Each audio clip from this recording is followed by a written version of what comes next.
everybody. Welcome to Life Stories. I'm so glad that you're here.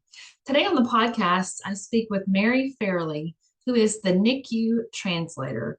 Mary has a program where she helps families be prepared for the NICU, whether they are expecting a stay or not.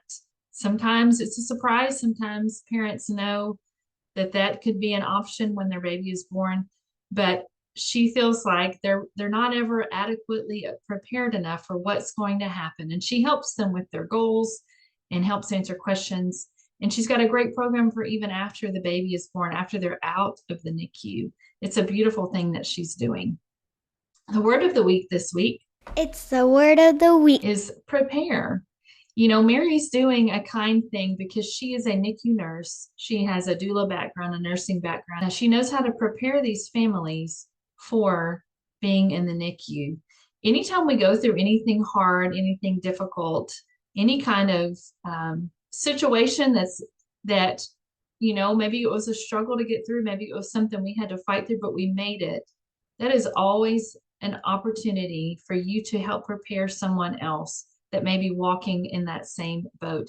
You know, I have a child with autism, and I may not have all the answers, but I can certainly talk to and bring a little bit of comfort to families who are just now entering that road. I had a daughter in high school, and I was very young when I had her. And so I've had lots of moms over the years come to me and ask for advice and wisdom as their daughters were in the same boat.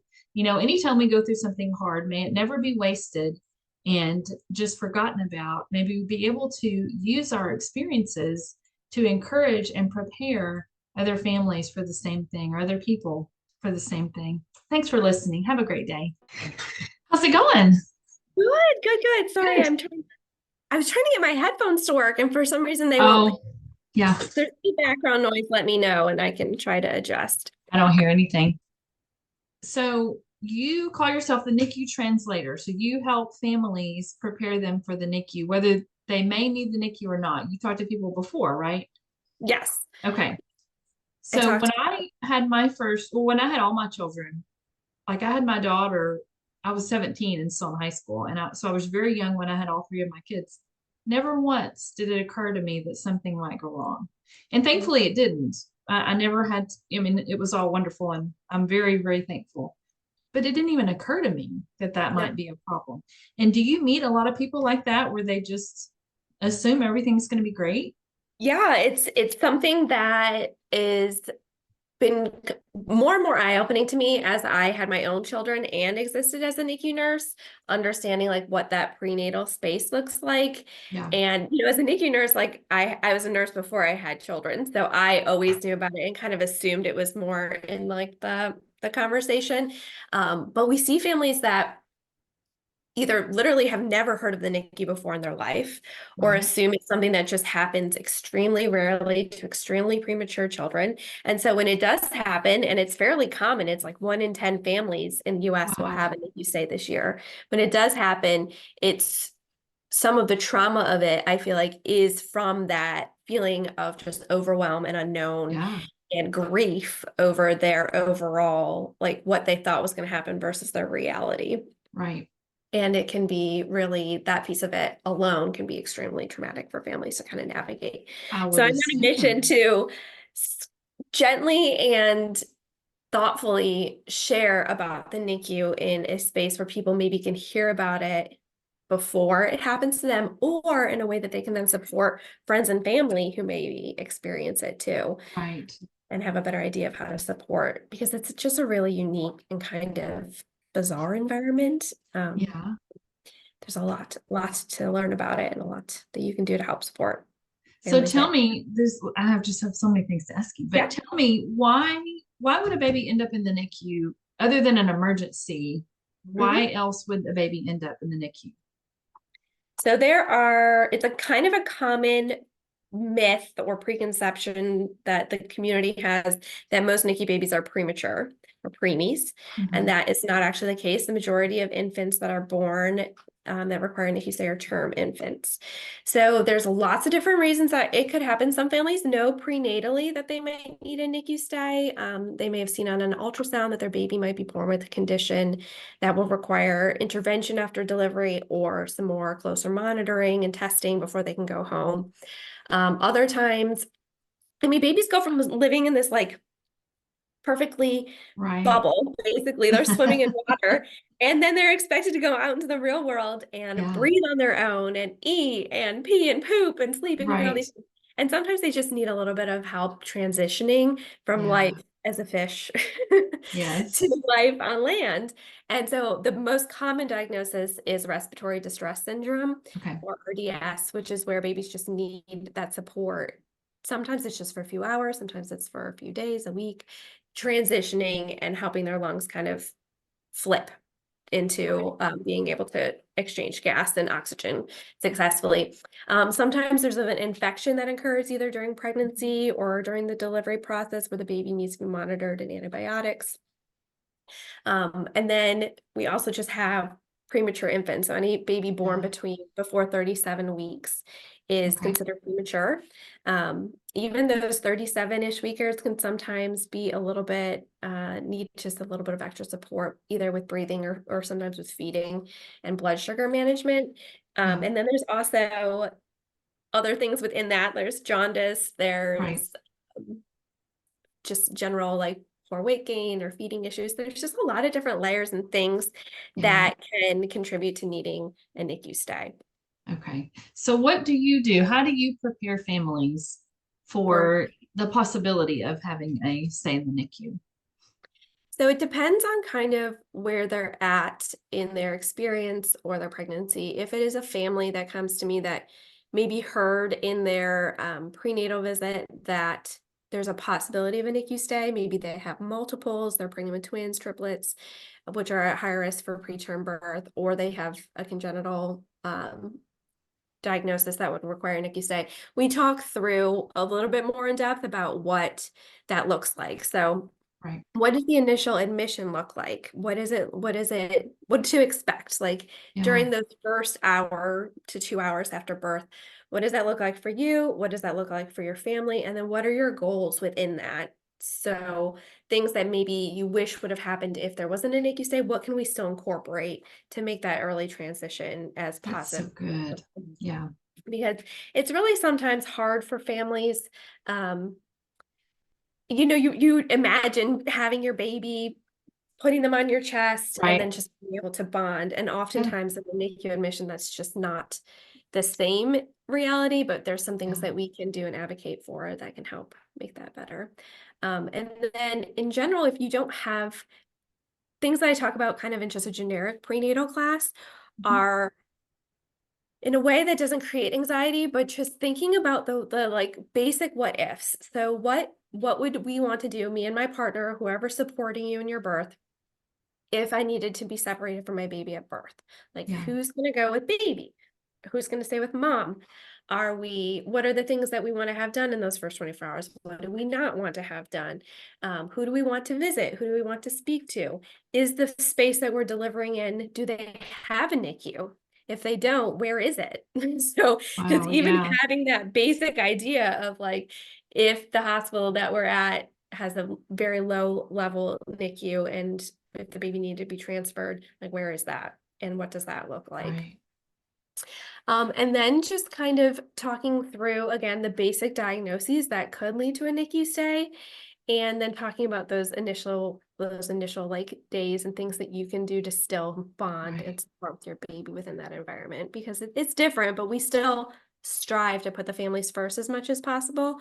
So Yeah. kind of learning the lingo and the equipment and things like that to make it less overwhelming and Yes. I can imagine how much help that would be to somebody who is surprised by, if you know ahead of time your baby's probably it's still going to be hard, but at Mhm. least you're a little bit prepared. But for the families that don't know and don't expect it, I can imagine what a great source of relief you would be for someone to explain exactly what's going on and how you can help them more. How do people find you? Do they just find you online? Are you reaching out to Yeah. people, or how does that work? It's a work in progress. Yeah. Kind of getting my name out into the world, but For right now, I also when I was in nursing school, I trained as a doula. So Uh-huh. I have kind of a doula background as well. So I've been connecting with doulas in my area and kind of globally too, to just kind of talk about what I do. And so when their clients that they're already working with have a concern that's NICU specific, they kind of then can reach out or tie me into their either prenatal plan or post-discharge plan. And then I also have connections with different like lactation consultants and PT and OT, and we all just kind of we know we have different specialties and different like strengths with supporting families and babies, and we Right. all kind of work together to create like a plan that can really help support each individual NICU baby, because there's things that connect NICU families and shared experiences, but ultimately Yeah. each baby is very unique also, Right. to try to build it in a way that fits what they need in that moment. Yeah. um, and kind of growing that way. So But tell me about the programs that you have, because I know you have a life after NICU program, even, besides dealing with all of that. Tell me all of your programs and what all you do. sure. So I've been a NICU nurse for about a little 11 years now. And for Yeah. several of those years, I worked as the unit's nurse educator. So I focused on training both new nurses who are coming into being a NICU nurse but have no NICU Right. education experience, and then helping to create like education for families as well. So I started to get frustrated with um like the way that the healthcare system kind of works and the limitations and the red tape. And like we you like kind of know ways that you want to help support families, but it's a little bit like it's hard to make big changes like that Right. in a healthcare setting. And so I had my second daughter she's 18 months now, and I struggled with my own like postpartum depression and anxiety after returning to work, and kind of almost had like an existential crisis of being like, oh my gosh, if this is hard for me Right. postpartum, a NICU nurse with years of experience, a second child, like how impossible must this feel for NICU families who don't have Hmm. a healthcare background, who don't know how to navigate the system of healthcare in general, Yeah. who are going from 24/7 nursing support in the NICU, where you have someone literally like next to you all the time that you can be like, Right. is this okay with my baby? Or the monitor's doing this or this and this. And then we're like, here's your baby. Right. Oh, Go home. yeah. Good luck. Like, Yeah. hope everything's great. And half the time families are so excited just to like get out of the NICU and be Yeah. home and like cuddle their baby on their own couch, that once they get home, they have this moment and be like, oh, it's me. Yeah. Like, it's just me. And my baby doesn't fit the mold of a Yeah. typical newborn. So the classes and the resources and the things online they're not for me. And so they just feel like they're like kind of floundering in this gray zone of not quite belonging in any group and no one really understanding their experience, including friends Yeah. and family who maybe Right. want to help. So I created the NICU Translator initially just as like a fun educational outlet for myself on Instagram. Mhm. I liked to create the content and I love to teach. Um, and then decided to combine my doula background with my NICU background and create initially one-to-one kind of coaching sessions to help transition typically those first like 6 to 8 weeks post NICU, Yeah. to bridge that gap in between 24/7 nursing care and you're it. Right. So we do one-on-one support sessions, and we kind of build your NICU nest, which is the N is for nutrition. So we talk about breastfeeding, bottle feeding, formula mixing, reflux, constipation, kind of Right. troubleshooting issues there. E is for emergency management. A lot of families come out of the NICU with a good amount of healthcare anxiety because they've Hmm. seen their baby struggle. They know what that looks like, which Yeah. it's like every parent's kind of fear. They've already seen it happen, so they Yeah. have a lot of fear about what they would do in an emergency. We talk through step by step, like this is what I would do if Right. XYZ happens, so they can kind of ideally, instead of being like, what if, you can say, what if I know what I would do.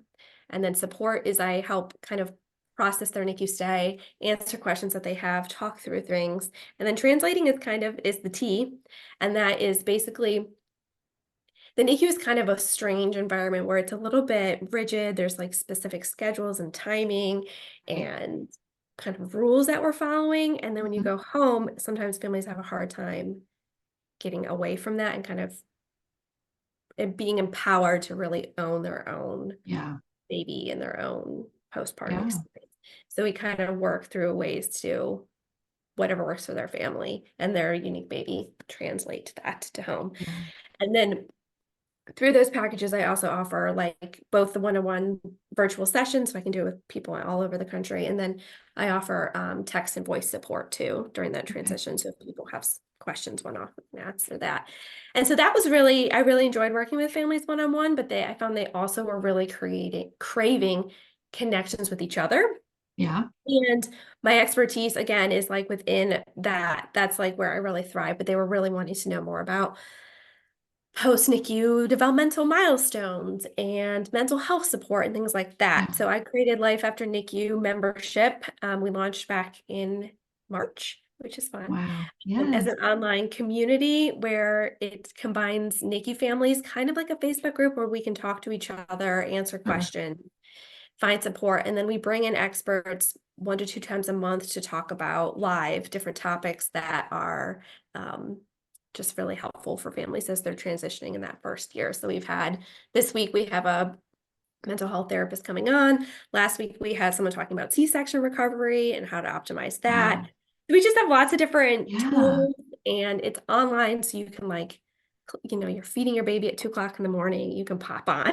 Yes. Rather than having like strict times that people have to carve out to meet with us. So that's been really fun, and kind of growing that together and can bridging that gap. So having, instead of Yeah. just family to family support or just family to professional support, it's like mixing it all together too. Yes. I love And it. I love it. And you don't, I know you do one-on-one care, but you said that you can have this group for people all over the country. It doesn't have to be someone that lives in your yeah, area, right? because I am a NICU nurse, but the services that I provide are not utilizing my nursing license. I'm doing it Right. more from a doula, parent coach. My Yes. goal is to, instead of being like, as a nurse, someone's like, this is wrong with my baby. I'm going to Right. look at them, I'm going to assess them and say, this is what you should do. Right. But in this role, I want families to kind of build their own skills and empower themselves with the information that they need to be Yeah. like, here's what's wrong with my baby. Here's what Yeah. I know about this disease process. Here's what in my next doctor's or professional appointment, here's what I Yeah. think we need to do. Rather than just let things kind of happen to them, which is what Right. happens in the NICU. They lose a lot of autonomy, and what makes a parent is really taken away in the NICU. It's like in no other world really are you asking when you can touch your own child, like, can I touch my Right. child? And that's how you start as a parent in the NICU. You start with this like, you're here and you're the mom, but we're the boss, which Right. we're trying to get away from that mentality. But the reality is there's some like, like we have these skill sets that we're Right. utilizing, and families want what's best for their baby. So more to unpack there. But Right. with the post NICU support, my goal is that if they're saying this is what's happening, we'll go through like a lot of talking points. We'll learn the why behind things happen, Yeah. and like think about like for their unique baby, like what do you think is going on? Give some like easy wins that we can maybe look through and modify and tweaks, and then Yeah. give them like talking points and empower them again to be able to advocate for their baby Yeah. within the healthcare system, because it can be a tricky place, especially with medically complex children. Right. You can't really say this is what's wrong. Um, Yeah. to be able to like be that baby's voice. So we really kind of try to bring back the power to the Yes. I family. And love it. I love it. For someone who has never been in the NICU, what is it like in there? Is it very quiet other than I would imagine being in, just like any hospital room?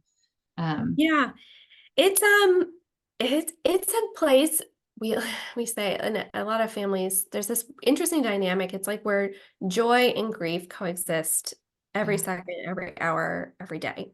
For each Yeah. family, each nurse, each provider, I work in a level 4 NICU, so there's 4 different levels of care. One is more of like a well baby type nursery. Right. 2 is more of like a feeder grower, we call them. They just need a little bit of extra support. 3, Yeah. you get a lot of the high acuity, and then level 4 is the high. We get babies from all over my part of the country, and Yeah. um, so it can be loud. Yeah. in an emergency, but we Mhm. try to keep things developmentally supportive as much as possible. Yeah. So we're trying to mimic the womb environment that the babies, most of them still should be in at that time. So it's dim lighting. Every baby's in their own little like safe space. A lot of times they're in incubators and they'll be covered. There's so much beeping all the Yeah. time. I would imagine. Lots of different equipment going off, but we try to keep things as positive and home-like and comforting as possible. Yeah. Because for a lot of families, this is their home for, I mean, we've celebrated first birthdays in the NICU Oh before. my So goodness. Wow. they really become part, it's a unique part of the hospital where we really become a part of each other's Yeah. families. Like it's just kind of connected like that. But a huge part about NICU is infection control Yeah. because most babies don't have an immune system at all at delivery, but these babies are even more fragile. So there's a huge emphasis on hand hygiene and hand washing. Visitation is a little bit more restricted than in other Yeah. parts of the hospital. Um, so it can be a little bit isolating for families because of those visitation restrictions, but we try to have comfy chairs. There's a lot of breastfeeding and pumping going on. And then just trying to create as many like kind of special bonding moments, even if the Yeah. baby's super sick for the families that they can. Yeah. Um, so it's a really special place to work. It's not, some people are like, oh, you're just cuddling babies all day. And it's not that. Like we're a real Right. ICU. The babies are on ventilators. They're on tons of IV drips. A lot Yeah. of them are quite sick, and sometimes they don't come home either, which is really Yeah. hard to navigate. But in general, it's one of the most, babies are just incredibly resilient and they don't know what's going on. They're just trying to live their best lives. Like Right. the things that they can tolerate and thrive and come back from and Wow. just overcome is just so inspiring. And it's just really like, it's literally watching miracles happen. It's just really I cool. believe it. So, Do you ever get to see any of your babies when they're older? Do the moms ever bring them back in? I And do. oh, Yes. that's awesome. I've worked at two different NICUs in my career.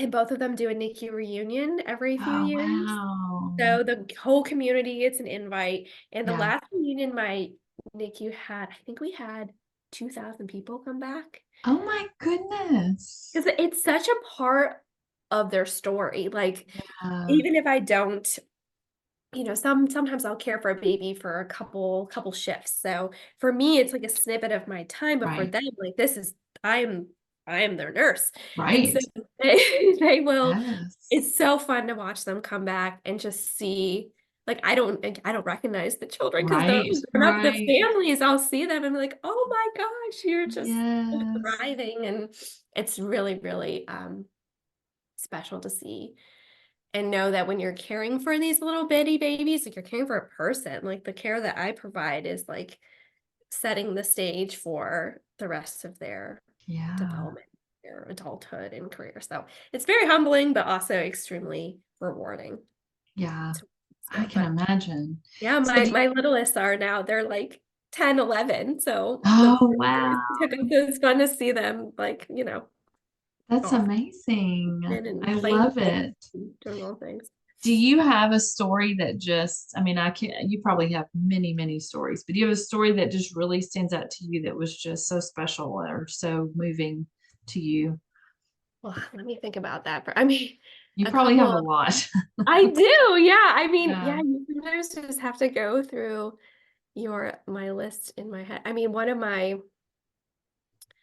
um, so an interesting part about NICU nursing is because a lot of families are here for so long, we do something called primary nursing, Mhm. where you can basically sign up in a way and like connect with the family, and then you would have that same patient for all of your shifts, Okay. basically until they go home. So you get very, very connected to their experience. You can really Yeah. advocate for them because you know their unique needs, Yeah. like, this didn't work before, but this does. And so one of my primaries was born very preterm, very, very, very sick. I mean, he was just over a pound at birth, and overcame just so many like setbacks and surgeries. I remember taking him down to get his like follow-up because I don't want to give away too much because, Right. HIPAA. Um, Right. Oh yeah. Yeah. Don't do that. but he overcame so many surgeries, and his mother was just so there for it all. Like she Yeah. just felt everything so deeply, but also was just like so committed to doing whatever her child needed to get him whatever support, whatever the outcome was going to be, Right. positive, negative. She was just like there to support it. And it was so beautiful to watch Yeah. her go from being like a scared first time NICU parent to discharge. And then Right. now he made it out. I mean, he had CPR multiple times. Oh We my almost goodness. lost him over and over again. And now he's 6, he's thriving, and his mom is now an advocate for like basically like helping other mothers navigate complex medical systems.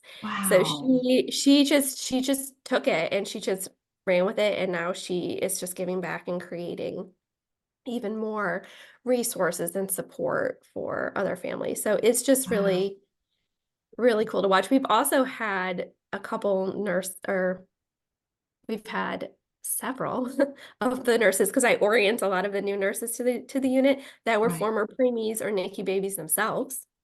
Oh my So their goodness. story is that they can like they'll come in. I remember one girl came in and she pointed to the bed spot and she's like, "That's where I was born."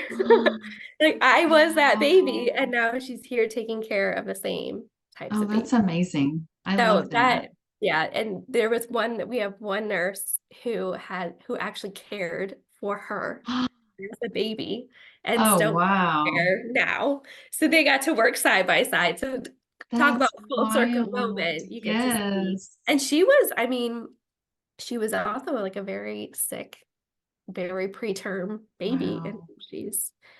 she took that story and made it her own, and now she's giving back. And it's really inspiring for families It to is. have her care for their babies, because Right.